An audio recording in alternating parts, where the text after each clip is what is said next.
Today,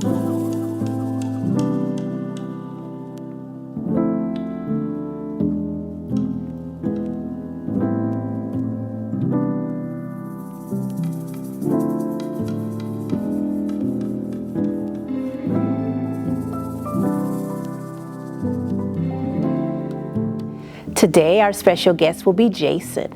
Jason will share his perspective on getting into the mental health field. Enjoy. Good morning. Good morning. Thank you so much for taking the time to come in today and just to discuss, right? Discuss your journey in the field and where you are today. So, how did you get started in the profession? So it's interesting. I talked about that a little bit just yesterday. I started in the profession kind of like looking at,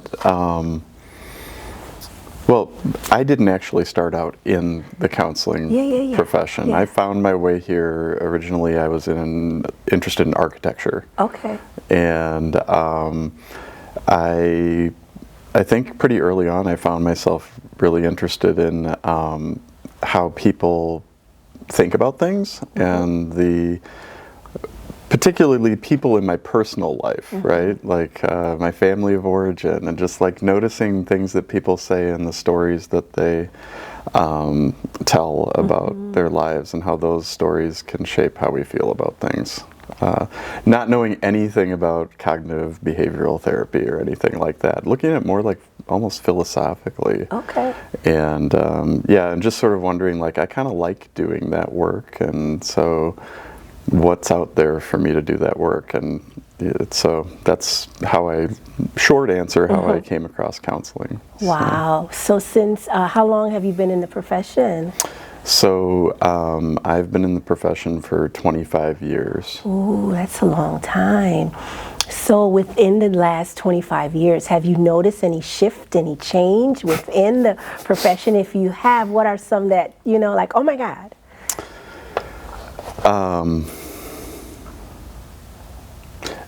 Yeah, big changes, I feel like. I think technology has been a big change in our profession. I think we've moved away from this sort of rigid CBT, cognitive behavioral therapy format, and kind of opened up a little bit definitely from where I entered in. I feel like when I entered into the profession, at least where I went to school, I went to U of I for my undergrad. It was very heavy. Cognitive behavioral therapy was the thing that you should be doing, and I think we've been a lot more flexible in how we do our jobs. So definitely. And so, do you specialize in any modalities or any form of therapy? Well, kind of in that vein, I consider myself to still be a cognitive behavioral therapist, except that includes that widening or that increased flexibility. Like, yeah, I'm cognitive behavioral, but I'm also humanistic. I do look at things from a person-centered point of view.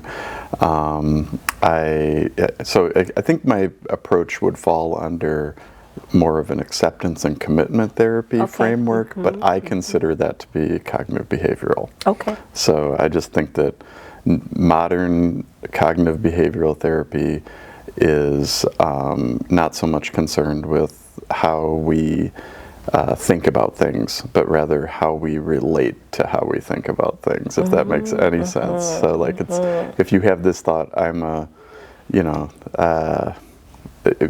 think about like the depressive triad, negative thoughts about the self, the world, and the future. I'm not going to, as the therapist, challenge you in your thoughts of like, yourself, like, I'm a bad person. I more want to know about how that came about. Like, what is the story of thinking you're a bad person? When did that start? What function has that served in your life? Have you are you entirely, in my own terms, this is just how I talk with my clients. Are you married to that for the rest of your life, or are you still just kind of like dating or thinking about leaving? I'm a bad person, you know, and engaging with people in that way, in a more of a playful way, a slightly irreverent way, to kind of break through some of the rigid ways that we think about ourselves. So. Wow. So May is Mental Health Awareness Month, and so this year's theme is more good days together, right? So more good days together. What does that mean to you? When I read that, I took it very literally. Yeah. So I thought that means if we want to have more good days, we should have them together. So, and I think in a world where we have become increasingly isolated, and you know, there's an app for everything, or there's a company that will provide you a product for this, that, and the third. Really, what we want is this, and this is what feels like happy. This is what makes me feel happy, is being with others, being together. So. How do you prioritize like family with your job?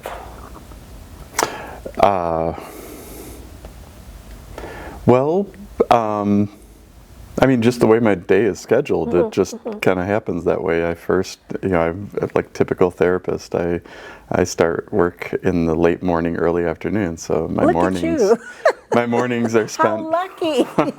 Well, I do. People are like, I'll say like, the clients will say like, I'll say, I have a 7 o'clock. Do you want to take a 7 o'clock appointment? They're like, you work that late? Yeah, I do. But there's a trade-off. I get to, you know, wake my kids up in the morning and, you know, check in with them, take them to school. Sometimes I get to do some stuff for myself as well before my day even starts. So I think it just naturally works out that way with my schedule. I mean, I could use more time in my personal life, I think, like most of us probably feel, but I'm learning how to carve that out. So wonderful. So then that taps into, how do you manage self-care? What does that look like? How does that play a role, if at all, in your life? I could do more in that area. How I do it is I sort of balance out my own daily activities. Like most mornings I start by doing a meditation. I get up in the morning, I make the coffee, and I sit down at my kitchen table and I just look out the window for 20 minutes. That became a practice because I found that looking at my phone first thing in the morning wasn't stress reducing. So my phone is not usually within arm's reach of me. I wait for the coffee, I look out the window.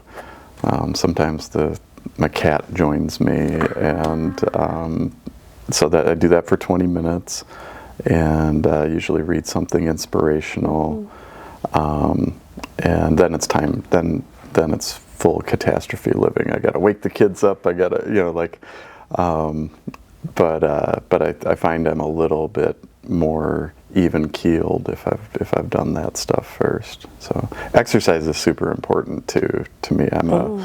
I have a lot of energy and I need to burn it, and so I like to run and mainly run. I can get kind of hyper focused on that, but like how many miles are you like those 5 miles daily, or? I used to do a lot more. I have actually learned to just kind of take it easy, and so, you know, 3-4 miles, 3-4 days a week is usually what I try to do. Something physical every day, but running wise, maybe 3-4 miles sounds about right. That sounds like the sweet spot. So sounds good. Yeah. So been in the field 25 years. For new professions, that's coming into the field, what advice would you give? What suggestions would you give them? Get your own therapy. Ah. Yeah, big one. I think it's humbling to be on the couch, and sitting across from a therapist and talking about what you've got going on, and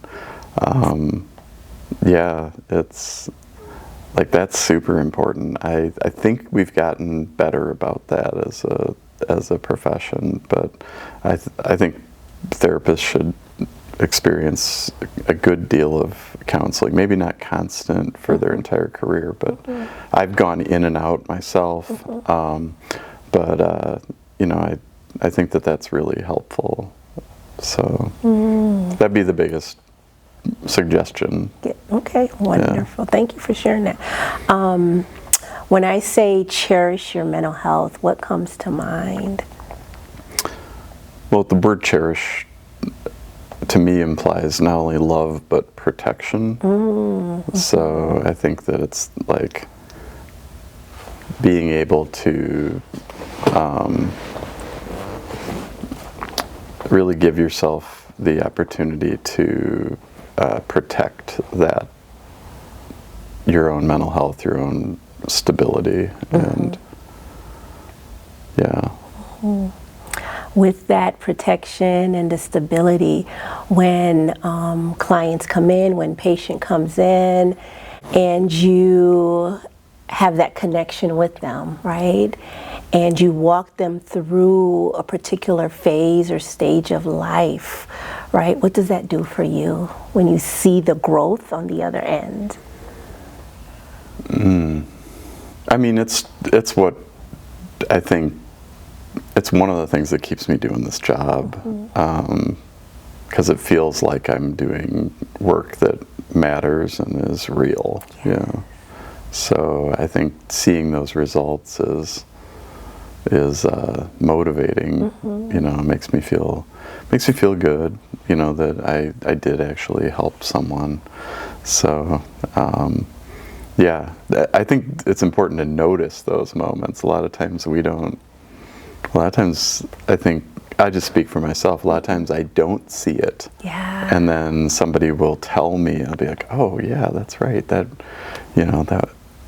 was helpful, or those were big changes. Other times I'm like showing the client, like they'll say I haven't done anything. I'll be like, well, look at this, look at where you've gone. And yeah, so it makes me feel good. That's it. It's good. With the changing in the world and what's going on now and with stigma, what are some thoughts about that?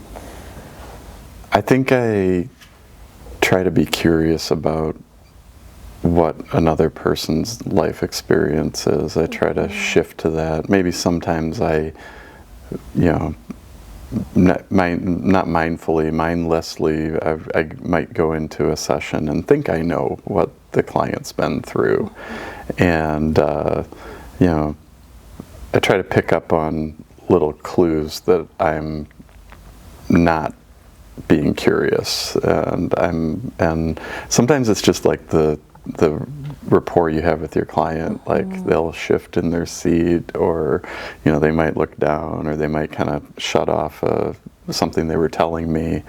That's a clue that I missed something, and so I might ask the client, "Now, what was that?" I go kind of gestalt at that moment, and I'm like, "What was that? What happened there? Why did I notice that made you a little uncomfortable?" And then that might open them up to talk to me about something, and a lot of times those are their experiences with stigma. So Definitely. Is there any thoughts, or is there any other statements that I haven't shared that you'd be willing just to bring out, whether being in the profession, or whether just overall mental health, or just overall awareness, or overall curiosity?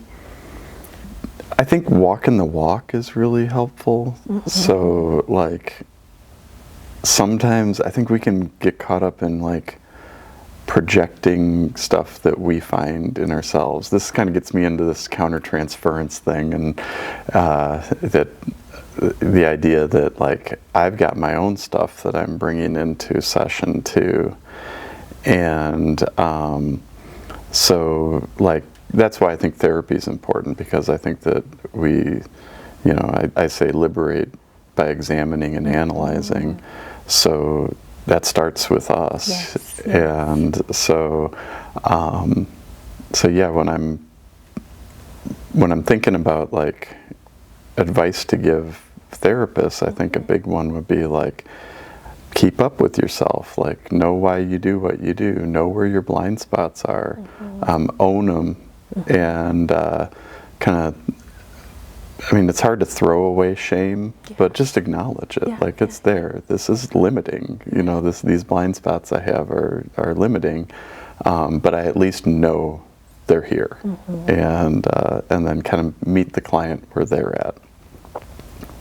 So. Sounds good. Thank you so much, Jason. Appreciate your time, appreciate your flexibility, and just coming and just sharing and just giving us some enlightenment on your profession and being in the field and what that has done for you. Yeah, Thank absolutely. you so much. Yeah. All righty. Great.